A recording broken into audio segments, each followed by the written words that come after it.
Hello and welcome to the R Foundations podcast. My name is Joshua, your host, as we get into part 2 of the interview that I did with Julianne Romanello. The previous episode, part 1, left off with us talking about kind of some philosophical concepts and trends in society, and I had brought up things about kind of the dim age theory, the shifting from the material into the more mystical, and I tried applying some of the frameworks that she had talked about earlier in the interview about this aspect of having man, society, nature, and the divine, and how when you get rid of the divine, that impulse and that desire, that void is filled with one of those other categories. And so I tried to apply that a little more, and I will just pick up where I left off with the end of my comments. You're definitely going to have to give me those authors' names specifically after we get done, and I have a lot of reading to do.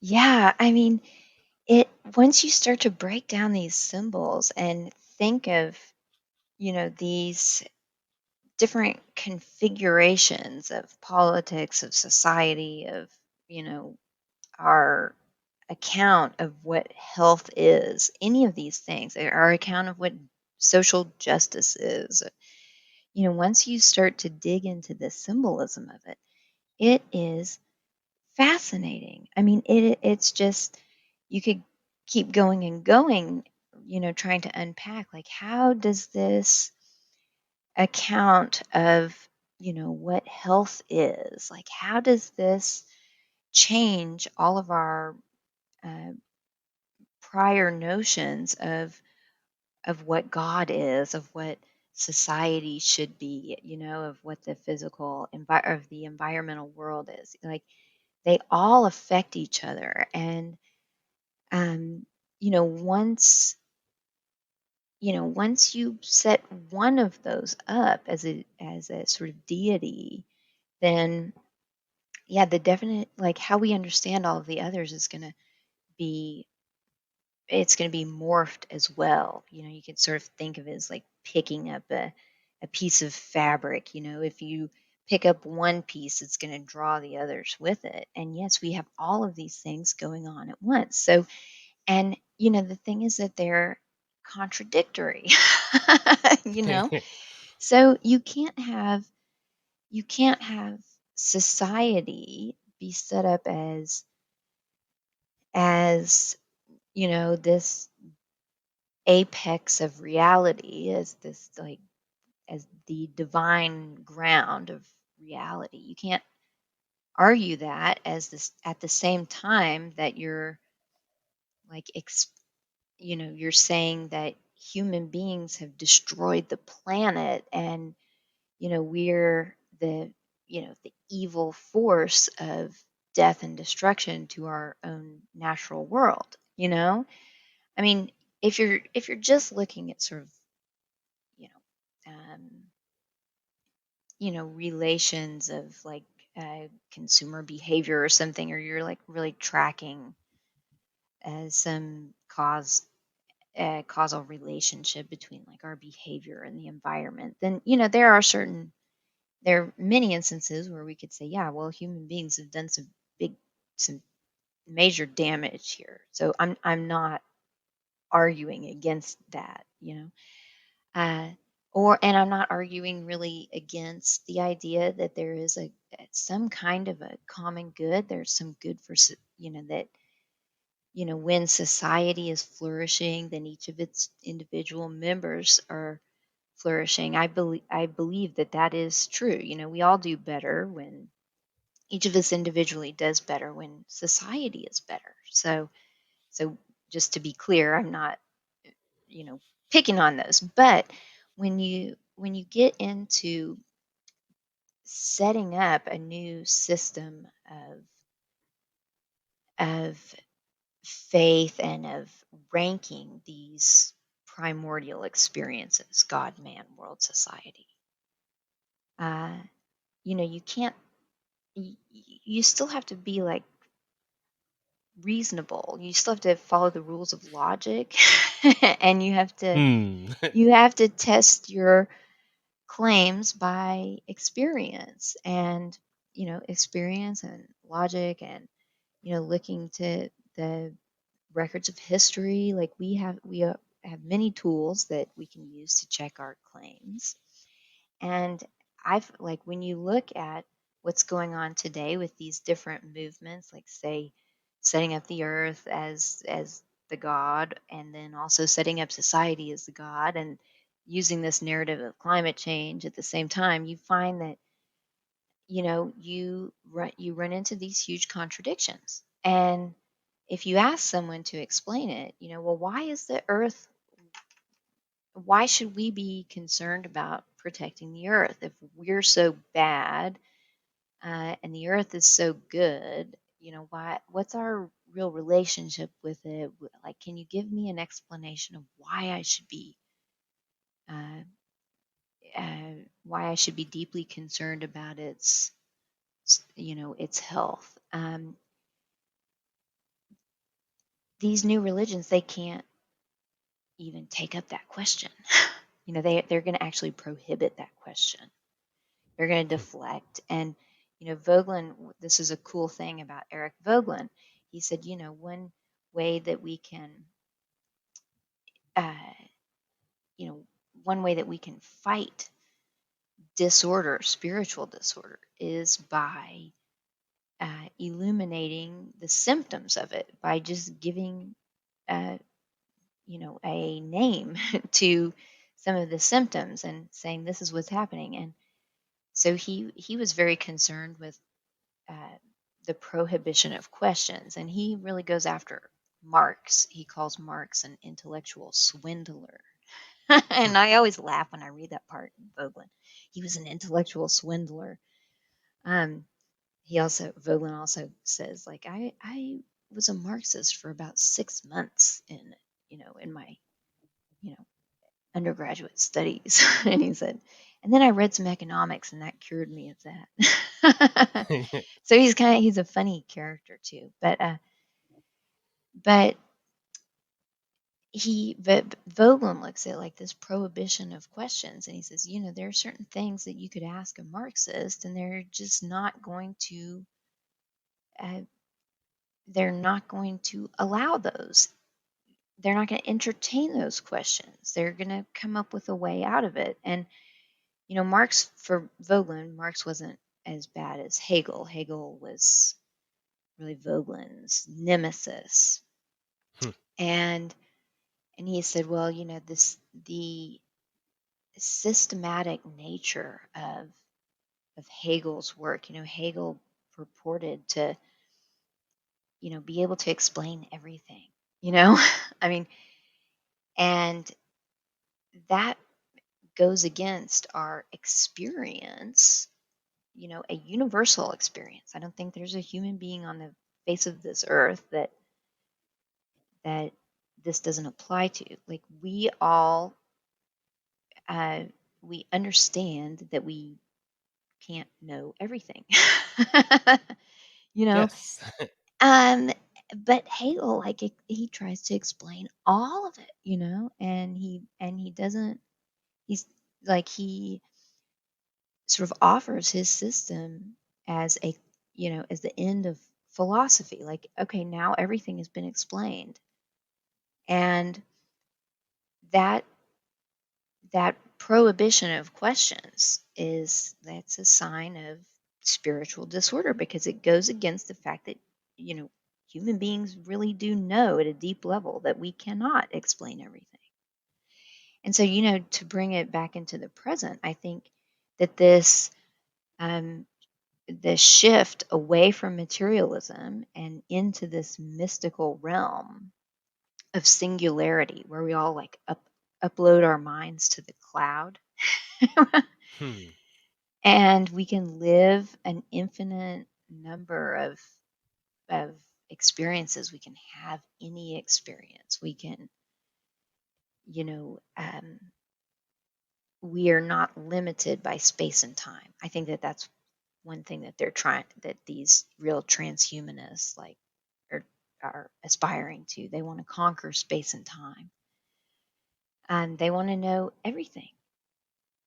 And that's one way that you can see that the narrative is like, okay, well, what are they chasing? They're chasing omniscience and really sort of like omnipresence. Well, we know, human beings do know, like when we have experiences of our finite nature. So these aspirations toward infinity, toward eternity, toward um, you know the singularity, those they don't accord with our basic experience. They don't accord with reason.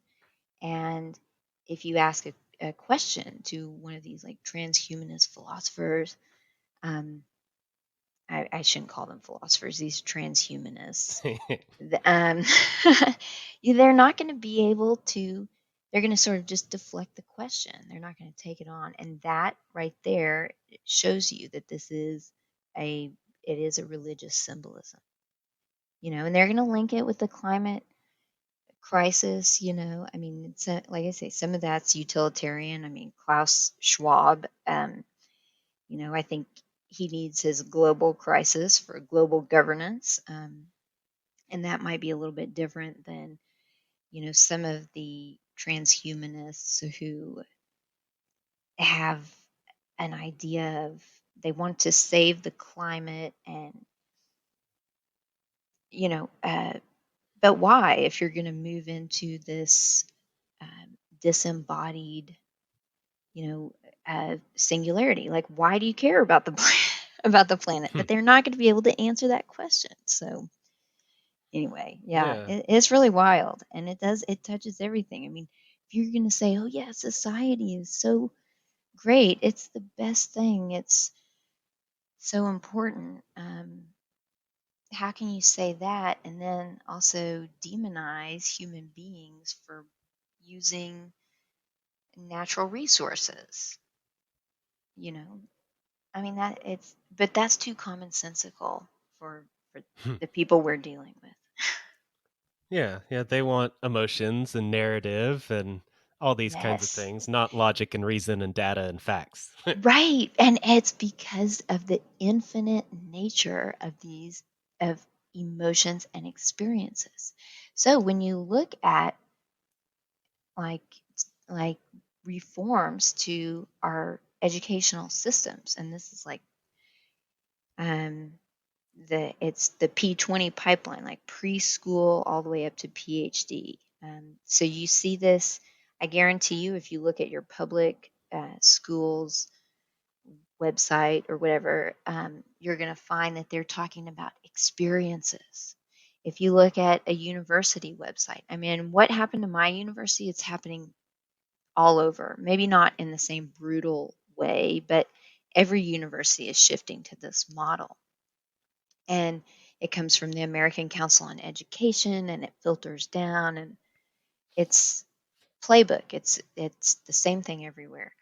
But so if you open up a mission plan, or um, the strategic mission of a university, or you look at their admissions front page, why you should go here, it's all going to talk about experiences.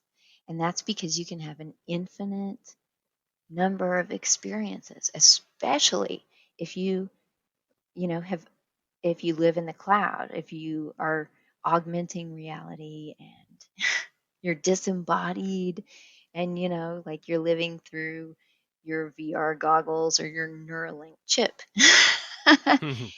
It never goes away. So and then it ties back to the idea of sustainable development. What is that? It's, well, we want, you know, an infinite,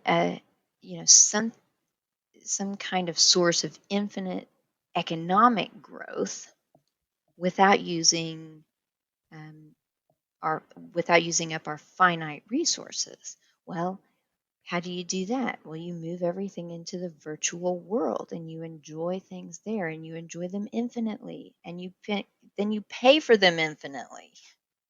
That's sustainable economic growth. It is to disembody yourself, to not use these not use up the finite resources of the world, and you move into this semi-divine state of living in, you know, in a world that seems uh, like it is unfettered by like space and time. Now, really, it's all fake. Yes. But they don't think that, they think it's real. Well, and we're kind of in that in between zone right now where we're not necessarily outside of this plan and heading in this direction, but we're definitely not all uploaded to the cloud quite yet. And Right. you mentioned naming things, and I've talked before about this interesting aspect of the magical, so to say, qualities of language and words, and the idea of magic as using something that is conceptual. I guess what's a good word for that? Something that's not material, that's immaterial, Hmm. but that it still changes the material world. And Yeah. so, if you can use an immaterial thing to change the material world, then in a sense, that is performing magic. And we're seeing this done with words and with language. And you mentioned the P20 pipeline. I've heard you talk about cradle to career. A lot of these catchphrases and different words, they are there is symbolism behind them, like you've mentioned before about symbolism. But also on the flip side, we can have power if we can name these things, like you had mentioned about basically like calling out all of these things and that there is a power in that to resist them. Yeah. There is power in being able to name and identify something.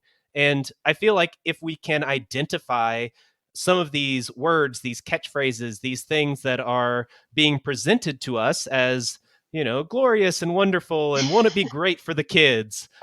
If we can see those for what they truly are, truly name them, name in the sense of reputation and identity, if we can do that, then we can gain some power. Could you identify some more of those kind of words and catchphrases that are being used? Maybe the symbolism of a pipeline and humans being commodities and that type of thing. Yeah. I mean, there's so many, and I had a post on Facebook where I just list, it's well over 100 of these buzzwords, you know? Wow. Yeah, I've got to find it. I saved it. I pressed the save button, but I'll have to look it up. There are so many of these, and they I think they're designed to be deceptive. They're based on marketing studies like funded by the deep pockets of government and philanthropists. There's a lot of research and um, and conspiracy that's that's gone into coming up with these certain phrases. But so people, I think your point is it's so important. We have to be able to help people identify what these buzzwords are, and we have to be able to clarify their actual meaning. So, um, like with the P20 pipeline, and we have to be able to unpack the symbolism behind them, and that's why I think that you need to have at least some kind of training, some kind of experience with the liberal arts. Now, where do you need to have this in a university? Well, not anymore. You're going to have to find that someplace else because whatever you get at the university is going to be lousy. It's going to be terrible quality. Um, but you do need to have some kind of, you know, background in literature, and that could be a background you just reading for pleasure, like throughout your life, or thinking deeply about things. It doesn't have to be reading. It could be the visual arts. It could be other kinds of exploration of history and anthropology and all these things. So we need to be well rounded in our studies to sort of to enrich our own experience so that we can draw on many sources of insight for our interpretation of like the symbolic meaning of these things. So there's, I said a lot there. So yeah, we need to, I guess I would say, number one, we need to identify some of these buzzwords. Number two, those of us who have been studying these and looking at them, researching them, we need to help others to understand their true intent and meaning. And then three, we need to be able to understand the symbolism behind some of those. So yeah, the P20 pipeline, that is, anyone who has spent time in education or education research is going to recognize that phrase. And you talk about a pipe. What I heard in Tulsa was, lots of talk about the pipeline to the workforce. And when, you know, when you might ask, well, what's in the pipeline? And those are our precious young people. Those are preschoolers up until, human beings who are studying for graduate studies, or now they're calling them post-secondary studies. Like the pipeline to the workforce is a pipeline that transports human beings, as if human beings were an inanimate object, as if, the individuals who would go through that pipeline have to have someone else totally directing the process. And, to me, I'm a mom and I was a teacher, and I love my kids and I love my students, and I thought, you just don't talk about people this way, because we're talking about people, and they're not crude oil, they're not diluent, they're not things like that. I mean, these are human beings with a mind and a soul and a body, and they have their own life, so they need to be able to direct it. And of course, the crude oil doesn't decide where it's going; someone else does. So when you see, you know, pipelines and pathways, when you see those terms, we need to uh, be, to use a woke term, we need to be triggered and say, uh-oh, why are we talking about pipelines and pathways? Because what those imply is, a fixed route from one place to another. And, the person moving along the pipeline or the pathway, they have not chosen, the direction of that pathway. They've not chosen to be on it. Like they're placed there by someone else. And maybe it's Bill Gates, maybe it's their parents, maybe whatever. But those terms, because they are, these are standard industry-wide terms. I mean, it comes through, these terms are promoted through the big marketing and consulting firms, like the global firms like McKinsey and Deloitte. And it's to get everyone thinking the same way, and using the same language, and it's to constrict our reality. Because if you look at, say, corporate white papers, or strategic plans on a university website, or your local philanthropist, if you look at their mission statement, you're going to see the same terms repeated over and over again. And we should be able to look at those and say, oh, this is a problem. If those words are there, it means that the people who are in charge of that institution or that program, they are, wittingly or not, they're adopting someone else's plan and understanding of, the goals that are to be pursued, and So you don't really want to be involved with that organization because they're taking marching orders from someone else, you know? And that process can be, it can be very diffuse. But if you have an organization using those, I would say watch out, because what those mean, if you see the word like a transformational experience, I mean that word, that it's an ordinary word, right? I mean, it shouldn't be a trigger word. But, I've looked at these advertisements and white papers and stuff so many times that you realize, oh, this is one of their important words. And what does it mean? It means moving everything uh, to a digital format. It means embracing the fourth industrial revolution and its goals. So people should look at that. They should see that word. They should think, uh-oh, this is what it means. It means we're really um, redoing things. We're headed toward virtual reality. And then, you can start to unpack the symbolism and, really I mean, it's an important word nowadays. We're talking about transhumanism, transsexuality, transformation. We're losing the idea of forms. So there are many of those: community engagement, high impact, you see like bold, visionary, reinventing, reimagining, all these kinds of words, sustainable, economic growth.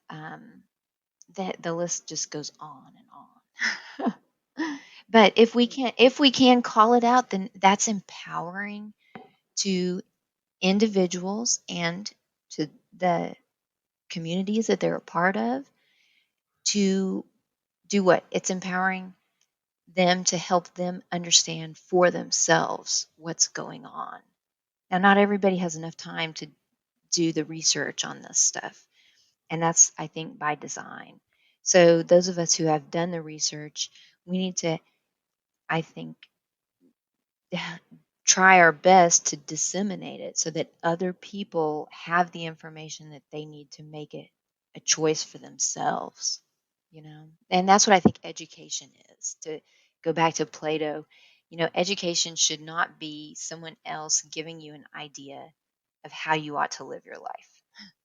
It shouldn't be someone else giving you an answer, but rather education is something that it's a turning around, it's a conversion toward reality. And, what I tried to do as a teacher, what I hope I do as a parent, um, as a sort of social media activist, truth activist, whatever. I don't like that word. um, I haven't thought of a better one. Is you have to help. You have to recognize that other people have the capacity and the obligation and the privilege of using their own reason to make the most important decisions about their life. So if we Yeah. can help others to understand what this stuff means, then we're acting as a midwife or just an aid, a guide uh, for them to undergo that process of conversion. And it's under their direction, it's not under ours. But that conversion toward the truth of things. Oh yeah, that. So when I hear about you know a an equitable solution, you know, this is what they're talking about. They're talking about making all outcomes equal, and they're talking about measuring outcomes. That's empowering for people to know that.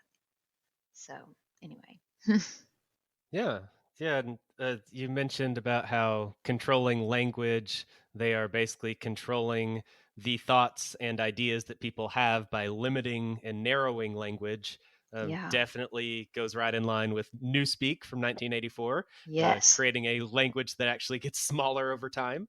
But Yes. also Plato. You went back to Plato. Of course, that was kind of one of his main points, is that if you limit the language, the ideas, the concepts that people are exposed to, then you control what people will think, because if they've never heard of it before, then they probably won't think about it. And so, yeah, it Yes. it all it all goes back to Plato. You mentioned forms too, and I hadn't Yeah. thought about forms in this context, but when you think of like the allegory of the cave, and you have people seeing these shadows on the wall, and this whole idea of a world of forms, and then the perfect reality, that's the perfect truth, the ideal form versus the forms that we see.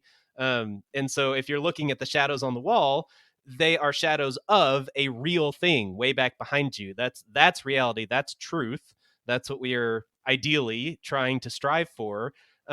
But it's like the people sitting and looking at the shadows, it's like they realize that these are shadows, but instead of turning around and walking out of the cave, they want to generate something, create something that would give this shadow, so that they are the ones that are determining what is true, what is reality, what is the ideal form, instead of just looking at what it is. Yeah. It's kind of strange.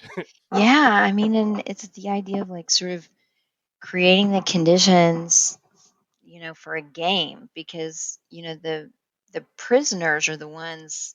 Socrates says, like, let's imagine that they start calling out names and recognizing patterns and repeating things, and they take great, like, pride in being able to predict which shadow is gonna come across their view next.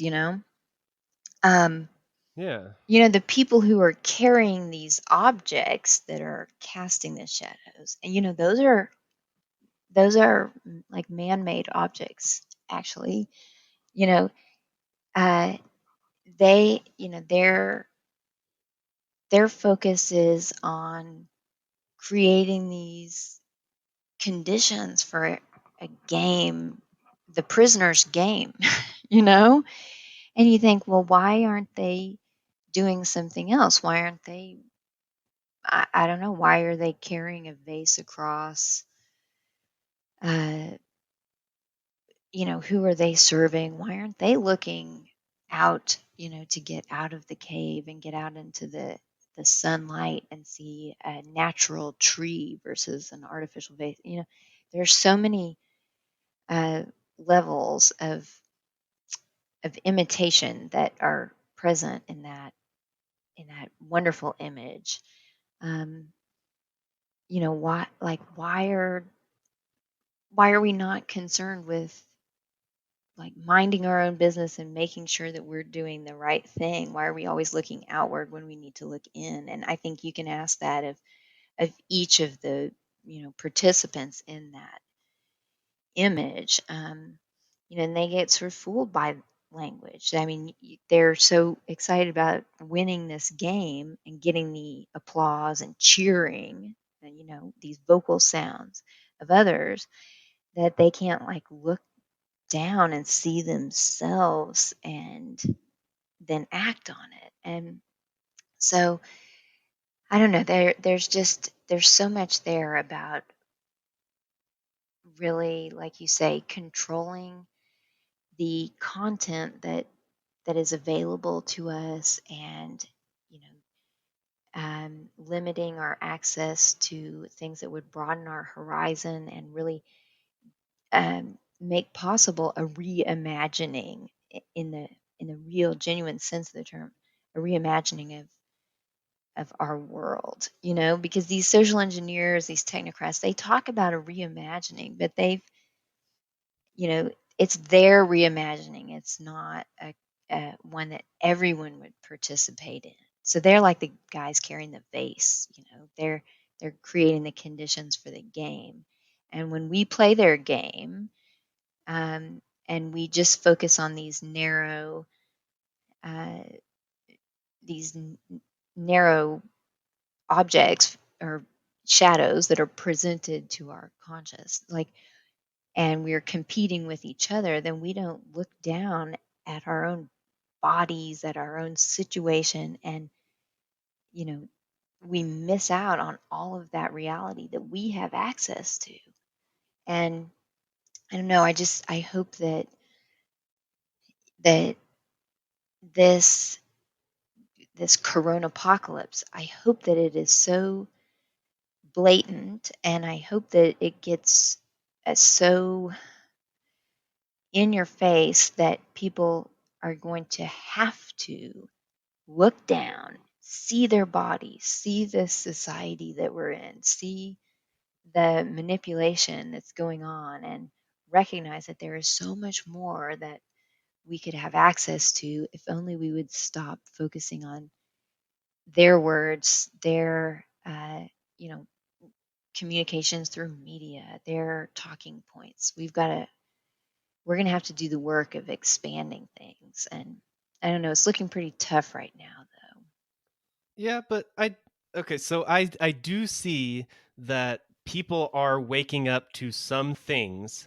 Hmm. I guess the negative aspect that I personally see in my view of it is that people are seeing the corruption of the former institutional players. They see the Yeah, corruption of the mega corporations, the state, even organized religion in a lot of ways. sure. People are seeing these institutions and seeing the hypocrisy, seeing the corruption, seeing even blatant conspiracies behind the scenes. All of these things are becoming obvious. And yes, ideally, people would then seek truth or something that is real, the natural order of things. But it does seem that this is kind of steering people into a more controlled change, into a controlled shift into this technocratic focus on the social body, woke agenda, whatever aspect you want to look at. It seems like that's where it's shifting, where people are seeing the corruption of the old way and these people that are trying to take a lot of power, even local mayors and governors and such, through this whole corona ordeal, the state as a whole, whether it be Hmm. Trump or Biden or whoever else. I think people are seeing that there's something wrong there. And I actually just heard a few days ago that in a recent poll that they've done for, I think it was for the first time in American history since they've been doing the poll, church attendance is actually lower than 50% in America. Oh, And wow. yeah, Hmm. it's really interesting because in a time of crisis, historically, that has always pushed people to religion. Always. It just always does. And I think we can just logically make sense of that. But in this case, it's not pushing people toward the same religious experience that America has traditionally had, and that would be Christianity. And Yeah. so instead, I don't personally think that it's shifting to just a different, organized religion, so to say. It seems that it's shifting to these religions that you and I have been talking about here, about these things that people don't even see as a religion, but it's filling that religious void. And that's kind of where I see things shifting. And I see a lot of aspects of design of the physical world and of our perception of the physical world. And it kind of seems like there's this designed shift that say the powers that be can tell that, obviously we're not going to pull this same thing over and over and over again with the same level of success. It just Yeah. it has to end at some point. You can't print $3 trillion a month indefinitely. Like, that's not going to work. And so I think it's necessarily, I think it's set up for failure at some point. And the goal, at least from their perspective, let's say the evil perspective, Hmm. the goal would be to have something set up in its place so that it will give somewhere for people to turn when they see the old system as either not being worth following or it crashes and burns. It really doesn't matter which one. And you've talked a lot about the I don't know how to term it, maybe the privatization of education. Hmm. But with things like impact investing and public private partnerships and pay for success, these types of things, where we're seeing that burden of change for the young ones in our society, for educating them and steering them in their lives, that's shifting from the state to the corporate realm. Yes. And yeah, it's a super interesting shift. Can you mention a few examples of how that's going? And another interesting aspect of that's been highlighted to me is the aspect of austerity and the role of austerity and how it correlates to public-private partnerships and all of everything involved with that. Yeah. Okay. So, yes, I mean, we've had, so Oklahoma is it's a great concrete example to use for this. So, we're a red state. People here sometimes I've heard people here say that we are the reddest of all the states, um, and that has, that has led to. I mean, it's not totally that. Say it's complicated, but in general, conservatives are less likely to approve uh, tax revenues for the government, right? They're more suspicious of Yes. the government, and they are more trusting of in individuals and the private sector. So that has like created conditions of austerity here. We don't have enough money to fund our education system. Now, I say it's complicated because these uh, these long-term planners, the social engineers and technocrats who have been trying to set up the, it's a coup d'etat of the US. They've been trying to set it up for 100 years, if not longer. And, they have put people in place that are going to, market these ideas like too conservative. So they're going to market ideas that will eventuate in conditions of austerity. So it's not just conservatives like deciding, well, I don't want to vote for taxes, and then the state doesn't have enough money to pay its entitlements. No, there's a marketing push that helps to reaffirm or to implant that idea in like the GOP party structure, those institutions, things like that. So, when we have a situation that the state it can't meet its budgetary requirements, then that is a wonderful opportunity for philanthropic investors or corporate investors in the private sector to come in and say, oh, well, we care about school children. And so we will offer um, to supply this need. We'll fund the gap, and that makes our company look good. It helps uh, our reputation for social responsibility trend in the right direction. We're going to give this to you, but there are always going to be strings attached, right? And oftentimes uh, we're going to see the development of public-private partnerships that are, that model of a P3 is really just an intermediary to get the American public to accept a corporate takeover of the of the U.S. government and Hmm. the various governments. I mean, you have to sort of move in baby steps so that people do not see the radical nature of the plans behind all of this. And, like I said earlier, there is a huge marketing um, industry and a behavioral psychology industry that has done tons of research on how human beings think and how Americans think, or how people in other countries think. And how much we'll tolerate. I mean, there are trial balloons that are used to judge the climate of opinion and see what would what's the farthest that we could go without undermining our own project. And you can't just give away all governmental power. People in the United States still believe in a constitution, They still believe in their state constitutions, and some people still believe that their vote matters.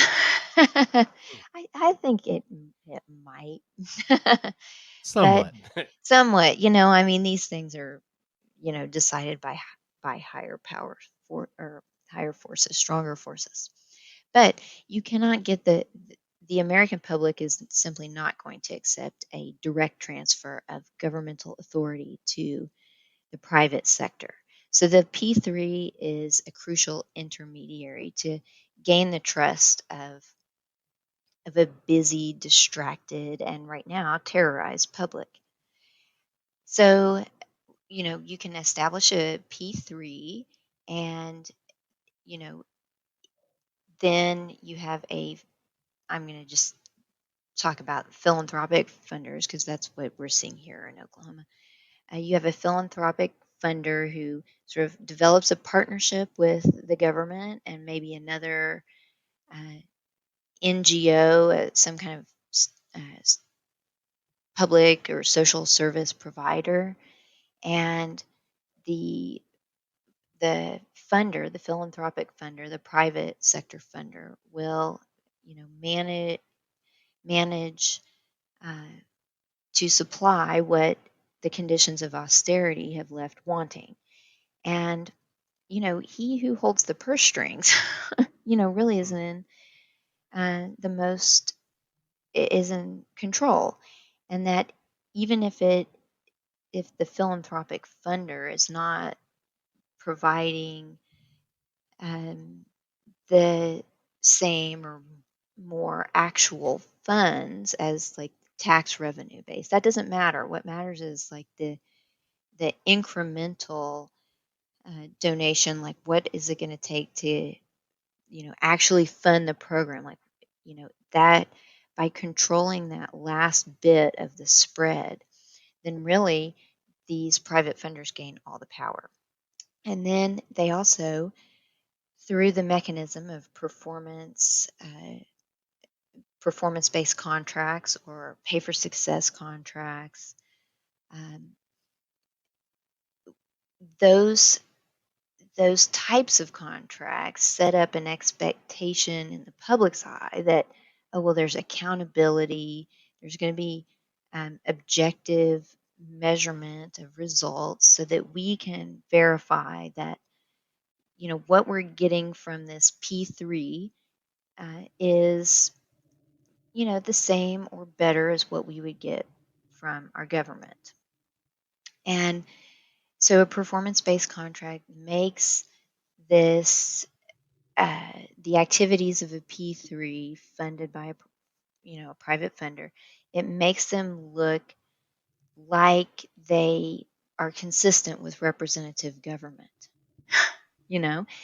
But really, when we start to dig into how these things work and what they tend to accomplish, we see that that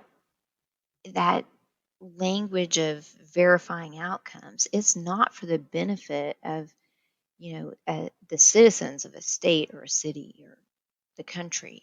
Rather, the verification of outcomes, that is a data harvest that is going to be very valuable to these private funders. The private funders, these are very wealthy people, or they're hedge funds that are in the know about the transition to the digital economy, and they know that data is the new oil. They knew it a long time ago. They knew that that's where we were headed. So they they know how to use the data that is harvested from these kinds of programs, and they use it to their own advantage. Now, taxpayers are going to think, oh, well, this helps us to check on the work of these P3 administered programs. Well, it might, but that's not the main thing, right? So, even in that example, we're seeing that it is a sort of manipulation of language, it's a manipulation of forms that is designed to like dupe people. And really we're getting sucked into it because again, like you said, we're seeing the corruption in these various institutions, and we're seeing the corruption in our local governments and school systems, you name it. And so people are demanding accountability, and they're demanding reform, and they are demanding objective science. We want to know without bias what is really happening. And, that, the chaos that leads us to demand accountability, or the excuse me, the corruption that we see that demands, or that incites us to demand um, transparency. Those are those are problems that are created in order to get us to demand those things. But when we call for things like, oh well, we want data-driven policy, we want evidence-based policy, we want results-oriented policy to get over the bias, to get over the corruption. We want transparency to fix problems of collusion and conflicts of interest. Well, we are actually playing right into, the creation of this new institution that is going to have an unprecedented amount of control over our life. So, just like you said, um, I think people are seeing corruption, they're seeing problems with the old system, but I believe you're right. They're definitely being steered into these ready, prepared solutions, and that is not a church solution. It is not um, a solution that goes to you know the the classical idea of philosophy or theory, and it's certainly not you know a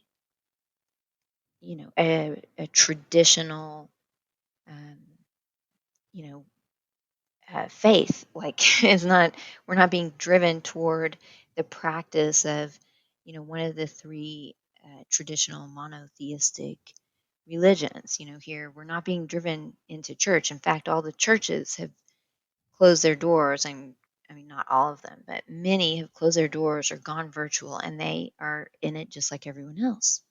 So I think, yeah, what we're seeing is the these forces, these controlling forces, um, they're really setting up technology and science as and social responsibility and the social ethic of caring for others, and you know um, like embracing the UN SDGs.